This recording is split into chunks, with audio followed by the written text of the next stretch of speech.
priority for you this year was play better and more consistently on the road and do better in the red zone. So mission accomplished there? No, it's still a long way to go, Tone. You know, you don't want to read too much into one game or two games.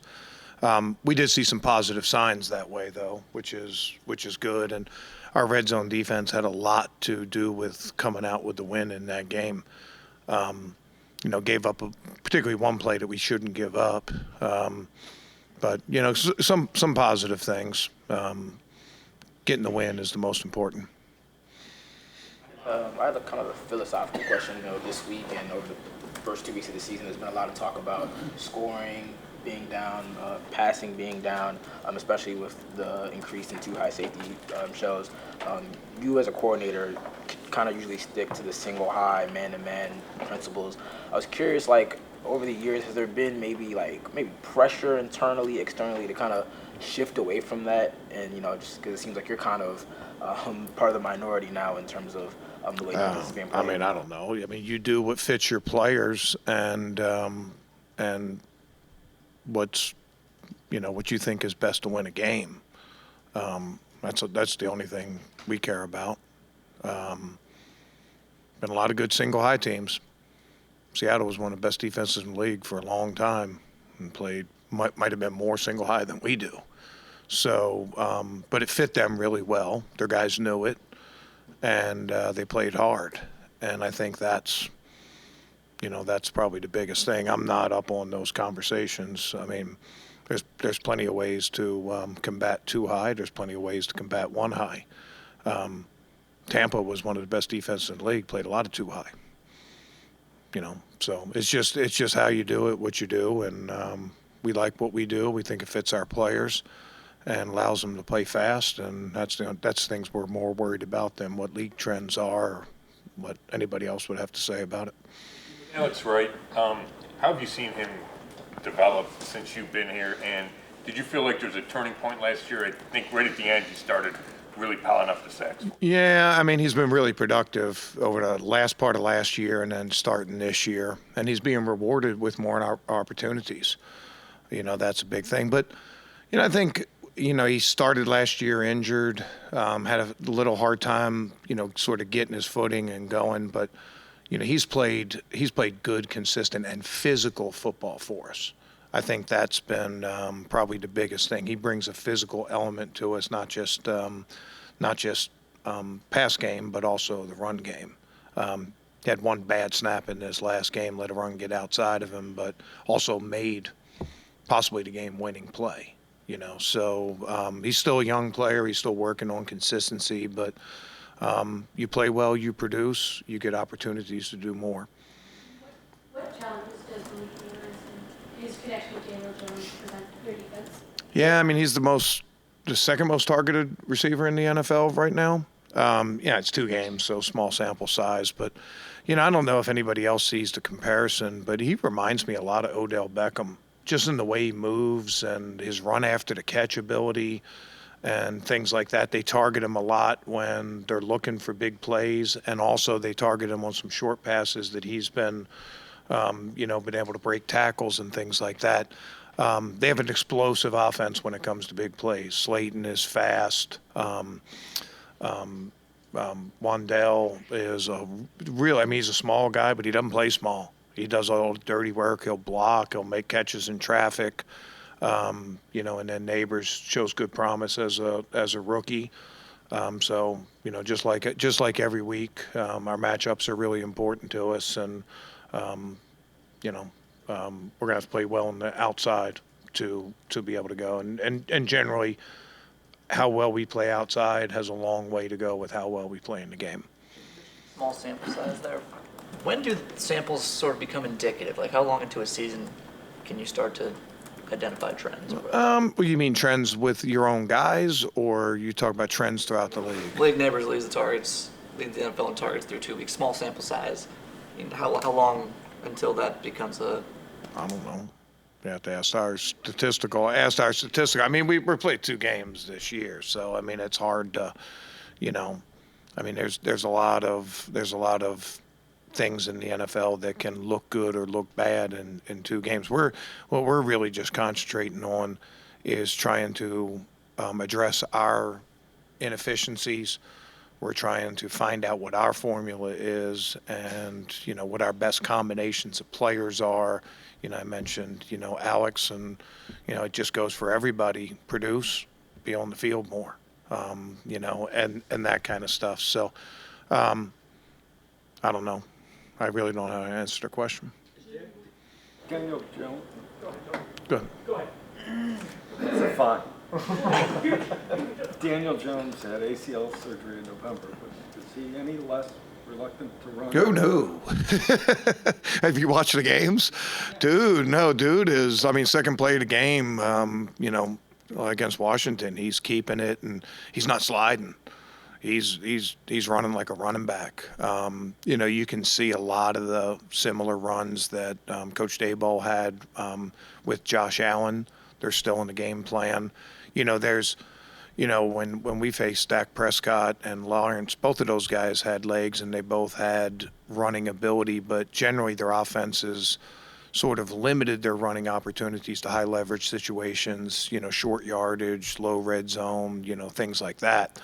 But, the Giants use Daniel Jones in all those. So our ability to play the quarterback designed runs and also the scrambles, if there is an area of improvement from last week, we need to do a better job keeping the quarterback, corralled, and limiting those scramble yards. So both of those will go a long way into it. But, and you look at it, it's, you just go with what you see on tape, and you don't see a guy that's struggling with a knee injury or it lacks confidence in his knee. You see a guy that has confidence and is using all the tools that he has. So we have to take measures to combat all of them. Talk to us about obviously grinding through whatever is going on with his foot, but knowing how you rotate like 8 or 9 deep on that line anyway, when you have somebody who's working through an injury, and I know those guys get a lot of them, does it help to at least ease your mind that you can go that deep and have those rotations, and does it help kind of keep some tread on the tires, so to speak? Yeah, we have a couple things. We want to stay fresh within a game, and we also want to try to stay fresh throughout the season. That's just in general, if guys are healthy, but we, there's no secret. We're battling a lot of injuries up front. We've had a lot of guys miss a lot of time in training camp and preseason and things like that. And they're all battling. They're all working really hard to get out there and things like that. But, like last week, we were able to have Isaiah McGuire up. And he didn't play a lot, but he was effective when he played.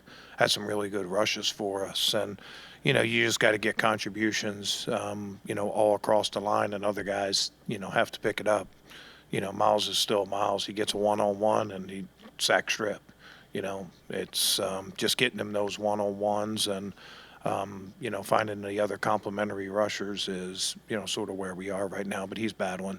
Did you know that you're going to go into this game and only be able to get 11 snaps or so out of Denzel Ward, and is this something that you go into week by week? Well, no, that wasn't part of the plan. It was just after it might have been the second play of the game. He came out and didn't feel confident in his ability to tackle. And he was like, look, I'll help whatever I can. And it became third downs. So, and not that you still don't have to tackle on third down, but you're not filling the run the way that those guys. And he was trying to battle through it. He's dealt with things like that before. I was proud of him just contributing in any way. He started off really well. Had the PBU, and they tried to double move him, and he just covered that thing about as good as you can cover it. So hopefully he's trending the right way. But that was I don't want to say unexpected, but it wasn't. The plan wasn't to do that. That was an adjustment within the game, just trying to find what role he could accomplish in the game. Kind of couple opportunities at turnovers that end up going your guys' way. What has been your message to kind of convolute that for your team? Yeah, you could probably just dial back 11 months and same thing. You just gotta keep plugging away and turnovers will come. I would say this, like, and, I mean, this is just me, but, and we don't have any right now, but statistically a fourth down stop is a turnover, right? It's a quote turnover on downs, but, you don't get credit for it. Like, what's the difference between, getting a sack on fourth down and getting the ball right there, or getting a fumble on fourth down and getting the ball right there? The fumble goes as a turnover and the sack doesn't. It's just what, I mean, the safety, right? Not only do we score, but we get the ball back. Is that a turnover? It fits a lot of the definitions. So, we'll let the statistics people deal with statistics. We concentrate on, like I said, ironing out our inefficiencies. We're still grinding. We're still trying to find our formula and what we're best at and those things. And, we've had a couple balls in our hands this last game, ball on the ground. They'll start turning up our way. Thought this week, just about the sort of downward trend of offenses in terms of scoring, quarterbacks putting up big numbers. I understand for this year specifically, to your point, small sample size, it's only 2 weeks, but do you think that as the game goes through evolutions, that defenses are at a point right now where they've kind of caught up to, a lot of this pass-heavy stuff that teams have been trying to do over the years, and that there's more of a maybe level playing field in that way now? I don't know. It just goes in waves. It's a constant battle. It's it changes weekly in there. People come up with wrinkles, and I mean, honestly, if you put some tape on from 10 years ago and put some tape on from this last weekend, you barely recognize a lot of the schemes that people are playing because people cycle through so much. So you're always in that, but when the season's over, then we can look at trends and those kind of things. And honestly, that's not even on our radar right now. Our radar is us and the New York Giants, and whatever else is happening across the league, everything else, that's for other people to worry about. Like our job is to take care of ourselves and to get ready for the New York Giants, and they present enough problems for it without having to worry about 31 other teams. Limited last week. Cam Mitchell played way more than he probably normally would. What did you see out of him, and how have you seen him in his year plus here? Yeah, I mentioned Cam playing against. See, the last time we played Jacksonville, we played without Denzel, and MJ and Cam. Greg Newsome played really well in that game. Cam gives us that, I don't say security blanket, but he's almost like a relief pitcher, comes in and gives us good innings. And another one of my baseball analogies. We're running out of time for that. And he's tough. He does a lot of good things for us, and we've been happy with him in any role that he's been on the field for us defensively. Responsible for that safety. What does it mean to have Corey Bajorquez set you guys up with that pin inside on that two, and how is the relationship between you guys as a defense and that special teams unit? How's that? Yeah, we owe him a car wash. It just puts so much more pressure on the offense being on the 2-yard line right there, and they had just one little mistake, one little missed block, whatever, is catastrophic for an offense. And if the ball's on the 12 or the 20, there's not the same kind of pressure. So obviously our special teams had a lot to do with that. That was huge in the game. We're protecting 3-point lead at that point. Yeah, I think it was 3-point lead, and there's time to go down. All of a sudden, one play later, it's a 5-point lead, and we're getting the ball back. So obviously, that was a game-changing play, not just from Alex, but from the punter also. Okay.